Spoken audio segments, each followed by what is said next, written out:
वालिदैन के दम से ही बेटियों की ज़िंदगियों में मुस्कुराहटें हैं, खुशियाँ हैं और सुकून है। वालिदैन ना हो तो मैका ख़त्म हो जाता है।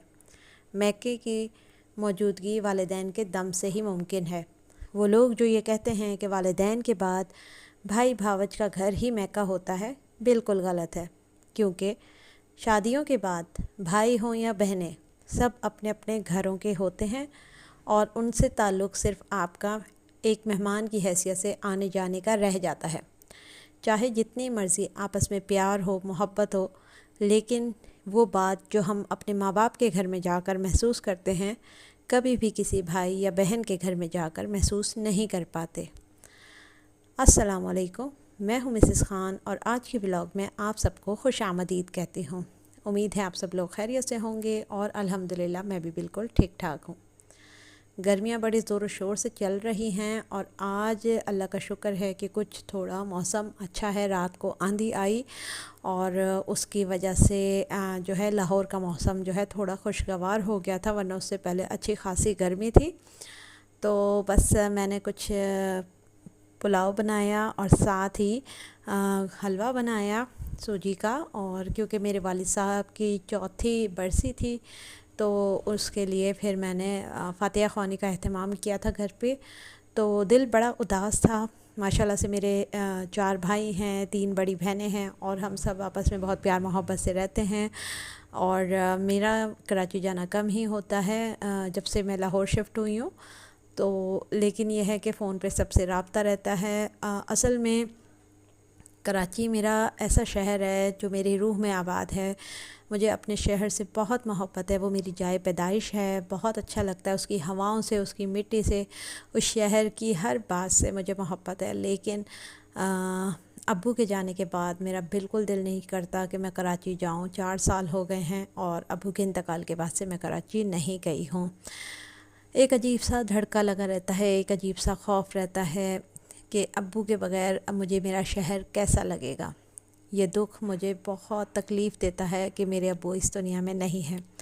ज़िंदगी की हर खुशी है, आसाइश है, अल्लाह ताला की बेशुमार नेमतें हैं मेरे पास, लेकिन वालिदैन की कमी को कोई भी चीज़ पूरा नहीं कर सकती। वो तमाम मेरी बहनें हैं जिनके वालिदैन हयात हैं, अल्लाह ताला उनको ज़िंदगी दें। और बस उनको मैं यही कहना चाहूँगी कि जब तक जितना हो सके वालिदैन हयात हैं उनकी खिदमत कर लें, उनको खुश कर लें। और अगर वालिदैन से बुढ़ापे की वजह से या उनकी तबीयत की वजह से कभी कोई ऐसी बात हो जाती है जो कि आपको नागवार गुज़रती है, तो आपने उस बात को दरगुज़र कर देना है। क्योंकि हम जितना मर्ज़ी वालिदैन का ख़्याल कर लें, उनकी खिदमत कर लें, हम वालिदैन के किए गए हर अमल के बदले में 1% भी उनका हक़ अदा नहीं कर सकते। उन्होंने अपनी पूरी पूरी जवानियाँ हम पर लुटा दी, अपनी ख्वाहिशात को, अपनी ज़रूरियात को पीछे रखा, हमारी ज़रूरियात को, हमारी मुँह मांगी चीज़ों को हमें प्रोवाइड किया। तो वालिदैन का इतना हक़ तो बनता है कि अगर वो इस दुनिया में हैं तो हम उन्हें खुश रखने की कोशिश करें, उनकी खिदमत करें और उनकी दुआएं समेटें। और अगर वो इस दुनिया से जा चुके हैं तो उनके लिए दुआएं मग़फ़िरत करते रहें। तो जनाब, यहाँ मैं बना रही हूँ टोमेटो केचप, और क्योंकि जैसे बकरा ईद आने वाली है तो उसके लिए तैयारियाँ तो करनी है। क्योंकि मेहमान आते हैं तो हम साथ में कुछ स्टेक्स रख देते हैं, कोई सीख कबाब, कोई चपली कबाब, कोई शामी कबाब, तो साथ में हम केचप या चटनियाँ रखते हैं। तो अगर आप घर पे केचप बना लेंगे तो इस वक्त टमाटर बहुत सस्ते हैं और आप इजीली बना लेंगी। इसके लिए आपने सिंपली ये करना है कि 2 पीसेस में टमाटर को काटना है और इतना पानी डालना है कि टमाटर सारे उसमें डिप हो जाएं। बस अच्छे तरीके से बस 2 टुकड़ों में काट के जितने भी आपके टमाटर हों और पानी में उबाल लें।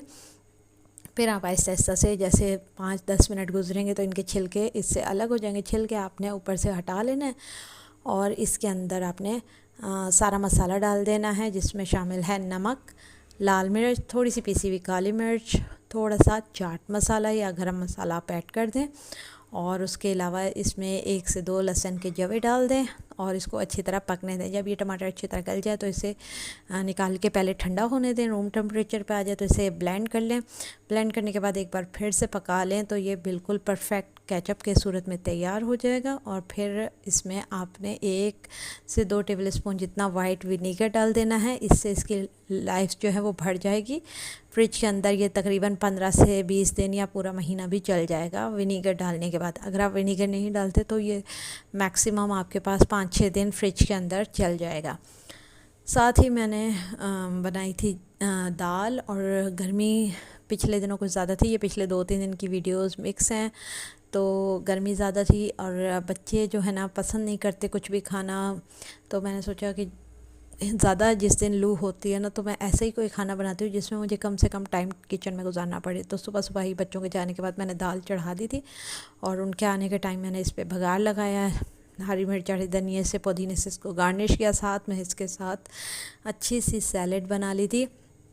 और पहले भी मैंने बताया कि जब भी लू चल रही हुआ करे तो प्याज को ज़रूर इस्तेमाल किया करें, इससे लू का असर नहीं होता। तो प्याज और टमाटर अच्छे तरीके से काट लिए, छोटे छोटे चॉप कर लिए, और बस जब जिस वक्त सर्विंग टाइम होता है उस वक्त मैं थोड़ा सा इस पर चाट मसाला और लीमू का रस डाल देती हूँ। और उसके बाद ये मज़ेदार सी दाल और सैलेड, इतना अच्छा आपको मज़ेदार सा लंच या डिनर मिलता है कि जिसका मैं आपको बता नहीं सकती। मेरे बच्चों ने, हस्बैंड ने बहुत खुशी से ये सब एंजॉय किया। और उसके बाद तरबूज था, क्योंकि गर्मियों में पानी की कमी बहुत हो जाती है, तो मेरी कोशिश यही होती है कि ज़्यादा से ज़्यादा जब तक आम नहीं आते तो हम तरबूज को एंजॉय कर लें। तो ये सारे काम करने के बाद शाम की चाय बनाई थी, और उसके बाद मुझे ख़्याल आया कि क्यों ना मैं आप लोगों के साथ शेयर करूं कि आप किस तरह से अपने घर में पैसों को भी बचा सकती हैं और अपने वक्त को भी। ईद आने वाली है, चंद दिन रह गए हैं और ज़िलहज का चाँद नज़र आ जाएगा। ज़िलहज के जो 10 दिन हैं वो बहुत ही बाबरकत और मतलब नेकियां कमाने वाले दिन हैं। तो उस वक्त को आपने वेस्ट नहीं करना है घर के कामों में। आपने अभी से ही ये जो 2-3 दिन रह गए हैं ज़िलकत के, इसमें ही आपने सारा काम करके रख लेना है, ताकि ईद पर आपको कोई टेंशन ना हो। जो भी आपने अगर ईद की चीज़ें ख़रीदनी हैं तो आप ख़रीद लें। वैसे मोस्टली यही होता है कि हम जो हैं इस ईद पर इतनी शॉपिंग वगैरह नहीं करते हैं कुर्बानी की वजह से। तो लेकिन यह है कि कुर्बानी के बाद लोगों का आना जाना बहुत लगा रहता है, तरह तरह के पकवान पकते हैं, तो उसके लिए बहुत सी चीज़ें चाहिए होती हैं, जैसे कि लहसुन, प्याज, टमाटर, ये जो बेसिक सब्ज़ मसाले हैं इनकी बहुत ज़रूरत होती है। और मार्केट में चाँद नज़र आते ही इन सब चीज़ों की कीमतों को आग लग जानी है। तो कोशिश करें कि अभी इन्हीं 1-2 दिन के अंदर अंदर जितना हो सके आपकी फ़ैमिली की रिक्वायरमेंट के मुताबिक, आपके जितने मेहमान आते हैं उसकी रिक्वायरमेंट के मुताबिक तकरीबन 15-20 दिन के लिए जो भी आपको सामान चाहिए, प्याज, लहसुन, टमाटर, वो आप लाके स्टॉक कर लें। अच्छा, जिस तरीके से मैंने केचप बनाया है आप इसी तरीके से सेम प्रोसेस के साथ आप मसाला ऐड किए बगैर 2 पीसेस में टमाटर काटें, ताकि उसमें अगर कोई ख़राब हो तो वो आप निकाल सकें। और थोड़े से पानी के साथ मतलब पूरे 1 किलो टमाटर में आप 1 कप पानी डाल दें, उबालें, उसके छिलकों को अलग करें। अलग करने के बाद वो जो नरम से सॉफ्ट से टमाटर हो गए ना, उन्हें ठंडा होने के बाद आपने उनको ब्लेंड करना है। ब्लेंड करके आप उन्हें आइस क्यूब में, आइस ट्रेस में फ्रीज़ कर दें, और उसके बाद उसे एक ज़िप लॉक बैग में रख दें। आपको जो है ईद के दिनों में महंगे टमाटर ख़रीदने नहीं पड़ेंगे। सेकेंडली, टमाटर के साथ साथ लहसुन इस वक्त सस्ता है, लहसुन ले लें, किलो ले लें, आधा किलो, जितना आपको ज़रूरत है। अच्छे तरीके से अभी साफ़ करके और इसको भी स्टोर करके रख लें। अब जैसे मेरी आदत है कि मैं चॉप करके यूज़ करती हूँ, तो मैंने सिंपली इनको छिलका उतार के और पैकेट बना के रख लिया है। जब मुझे ज़रूरत होगी मैंने फ़ौरी तौर पे क्रश किया और यूज़ कर लिया। कुछ मैं ब्लेंड करके रख लूँगी, तो वो भी आप जब चाहें 1 क्यूब निकाला और हांडी में डाल दिया, पुलाव में डाल दिया, जिस भी चीज़ में चाहिए आप कर सकते हैं। ऐसे ही प्याज के लिए आप 2 तरीके कर सकते हैं। एक तो ये कि इस वक्त धूप बहुत ज़्यादा है, अगर आपके घर में धूप आती है तो आप प्याज को बहुत अच्छे तरीके से ब्लेंड करें, थोड़ा सा पानी डाल के, और उसको ट्रे में पतला पतला फैला देंगी। और उसके बाद आप उसको धूप में 1 से 2 दिन खुश्क हो जाने दें, और खुश्क होने के बाद आप उसको निकालें, और उसके बाद उसको ग्राइंडर में पाउडर फॉर्म में ले आएँ और उसको रख लें। ये एक लंबे अरसे तक चल जाएगा आपका प्याज। और वरना आप जो है इसको ड्राई रोस्ट करें और ड्राई रोस्ट करके पैकेट में रख लें। ये भी आपके लंबे अरसे तक प्याज चल जाएगी। अच्छा जी, यहाँ मैं आपको दिखा रही हूँ अपना नाखून। मेरी आदत है बहुत ज़्यादा पाँव धोने की, और पाँव बार बार धुलने की वजह से मेरे नाखून पे आ गया था फंगस और बहुत बुरी कंडीशन हो गई थी। 1-2 बार मेडिकल ट्रीटमेंट भी कराया, लेकिन उससे इतना कोई ख़ास फ़र्क नहीं पड़ा, और 1 से 2 बार तो मेरा नाखून बिल्कुल जड़ से उखड़ के टूट भी गया। दोबारा आ गया, लेकिन ख़राबी थी। फिर मैंने इस पे ट्राई किया लहसुन। अल्लाह ताला की वो नेमत है कि जिसकी जितनी तारीफ़ करूँ, जितने फ़वाइद बयान करूँ ना, कम है। तो लहसुन को सिंपली रात के वक्त सोते वक्त एक जवा ले लें लहसुन का, और उसको छील कर उसका रस जो है नाखूनों पर रगड़ लेने से, और फिर उसके बाद पाँव नहीं धोने आपने पूरी रात, वो रस आपके पैरों में लगा रहेगा। खुश्क हो जाएगा हवा लगने से, लेकिन उसका असर रहेगा, और ये फंगस आपका 1 महीने से 2 महीने के अंदर, वो उसके ऊपर डिपेंड करता है कि फ़ंगस किस कदर है। कम फंगस जल्दी ख़त्म हो जाएगा, और अगर आपका ज़्यादा फंगस वाला नाखून है तो 2 से 3 माह के अंदर बिल्कुल साफ़ हो जाएगा आपका नाखून। और वो ख़वातीन जिनके नाखून बढ़ते नहीं हैं, या जिनके नाखून बार बार टूट जाते हैं, कमज़ोर हैं, वो भी नाखूनों पर एक जवा लहसुन रोज़ाना रात को लगा कर सो जाया करें, और सुबह उठ के अच्छे से सोप से अच्छी तरह हाथ धोकर कोई भी मॉइस्चराइजिंग क्रीम या लोशन लगा लिया करें, तो उनके नाखून बेहतरीन हो जाएंगे, मज़बूत हो जाएंगे। नाखूनों की ग्रोथ के लिए लहसुन बहुत फ़ायदेमंद है।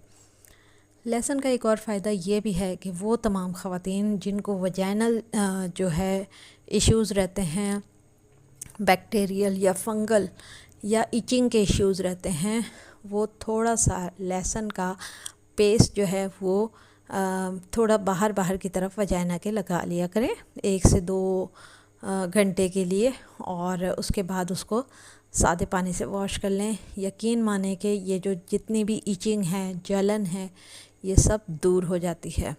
उसके अलावा वो तमाम पेशेंट जिनको अंजाइना का अटैक हुआ है, जिनको हार्ट अटैक हुआ है, या जिनका जो ब्लड है वो बहुत ज़्यादा गाढ़ा होता जा रहा है, और जिनको किसी भी तरह से हार्ट के डिसीज़ हो सकते हैं, तो वो उन लोगों के लिए जिनका कोलेस्ट्रॉल लेवल बढ़ा हुआ है, वो रोज़ाना 1 जवा लहसुन निगल लिया करें 2 से 3 घूंट पानी के साथ। आप चंद दिन करके देख लें, 15 से 20 दिन या 1 महीना, और उसके बाद आप अपना कोलेस्ट्रॉल चेक करा लें, या किसी भी डॉक्टर से अपना टेस्ट करवा के देख लें। आपको अफाका बहुत ज़्यादा महसूस होएगा। जो भी कैप्सूल वगैरह खाते हैं कोलेस्ट्रॉल कम करने के लिए, खून पतला करने के लिए, वो एक कैप्सूल आपको 50 से 60, 70 या 80 रुपए का, 100 रुपए तक का एक कैप्सूल मिलता है, जबकि 1 जवा लहसुन आपको पता है कि बहुत सस्ता होगा और आपको नेचुरली फ़ायदा देगा। और वेट लॉस के लिए भी लहसुन के बहुत से फ़वाइद हैं, बहुत से तरीके हैं कि आप इसको कच्ची सूरत में खाएं, जैसे कि किसी रायते में डाल के खाएं, या इसका तड़का लगा के खाएं, तो आपका वेट लॉस भी होगा। तो इन सारी चीज़ों के साथ आप जो है नेचुरल चीज़ों को ट्राई करें, तो इंशाल्लाह आपको बहुत ज़्यादा फ़ायदा होगा। बस यही था मेरा आज का व्लॉग। उम्मीद है आपको पसंद आया होगा। वीडियो को लाइक और शेयर कीजिए। अगली वीडियो तक के लिए दीजिए इजाज़त। अल्लाह हाफ़िज़।